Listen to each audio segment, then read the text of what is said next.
Welcome to Mysteries and Crime. I'm your host, Melissa Thompson. If you haven't already, please click the subscribe button. I'd love to have you as part of our community. Okay, Brian Laundrie case. The autopsy results are in. And guys, do we expect any great answers out of this? Probably not the way this investigation is going. Excuse me. So the answer is the results are inconclusive. Figured that was going to happen. So his skeletal remains, whatever they have of him, they have not clarified to anyone what they do have, except we do know that they had partial skull because they were able to match dental records and confirm this is Brian Laundrie. So a forensic anthropologist is going to be looking over the bones. Now, if they don't have all of the remains, how are they going to find cause of death is the big question. And if there was medicine involved, that does not show in the bones. And if there's no tissue left, we're not going to find out the answers there. Hopefully that notebook has been dried out by now, and they're starting to run it through the computer and getting some information there. Also, an entomologist, that is somebody who studies bugs, will be joining the forensic anthropologist. So I believe it's a forensic entomologist that will be joining. They will study how long bug activity has been on the remains to determine when he passed away. So those are the answers we've gotten so far. Now, Mr. Bertolino has been talking a lot. And I just have to say, I think he is going to have to answer some questions because he took on Brian Laundrie and his parents as clients. And you cannot have all three of them as clients because you can't keep privilege that way. So I think he's going to be talking about what he knows, and I believe he knows a lot. He's talked about having 2 conversations with Brian Laundrie, so I want to know about that. He's also had conversations with both parents, all 3 of them on a conference call together, and a lot of people believe that the Laundries met with Stephen Bertolino in Orlando, Florida. So that will be interesting to find out if he's going to have to answer questions and whether the parents are going to be held, arrested for any, aiding and abetting their son throughout all of this. And remember, Stephen Bertolino didn't start representing the family officially until September 11th. So anything he said from September 1st through the 11th doesn't fall under privilege, even though this lawyer thinks it does. But remember, his expertise is in real estate. He is not a criminal defense attorney. So I wonder if he realizes the mess that he's gotten himself into. Now, guys, I want to talk to you about the security camera situation.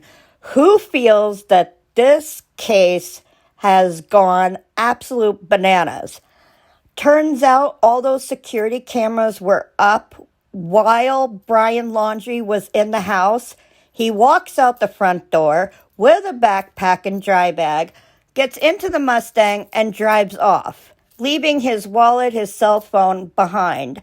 And his parents didn't think to call authorities to let them know that their son is upset. And Stephen Bertolino said, he says it was a mistake, but he said Brian was grieving. Now, I actually believe he was telling the truth there, that Brian was grieving. He was depressed. He was going through something. So these cameras were live streaming to law enforcement, and they didn't see Brian Laundrie walk out the front door and into the Mustang. Now they're coming out and saying that when they answered the question of, do you know where Brian Laundrie is? And they said yes, they were vehemently assured that they knew where Brian Laundrie was.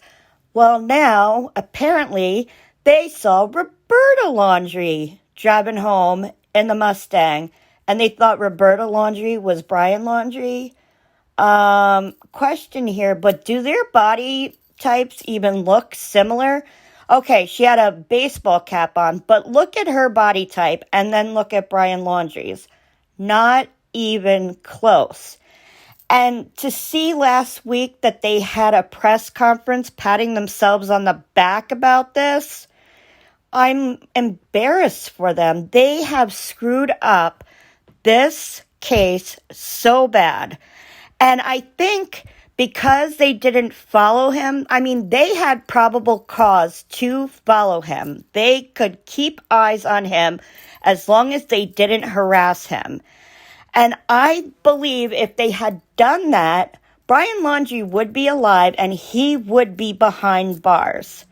So now it turns out that the Laundries, through their attorney, Stephen Bertolino, said that when they do get Brian Laundrie's remains back, he will be cremated and there will be no funeral.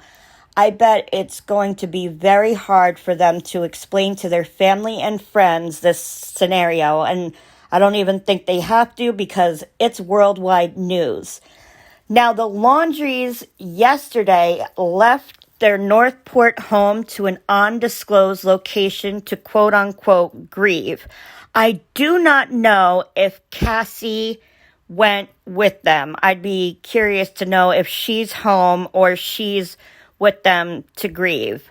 I mean, I know that they are getting a lot of flack at their home, but before they left, they had to put the no trespassing signs on their front lawn.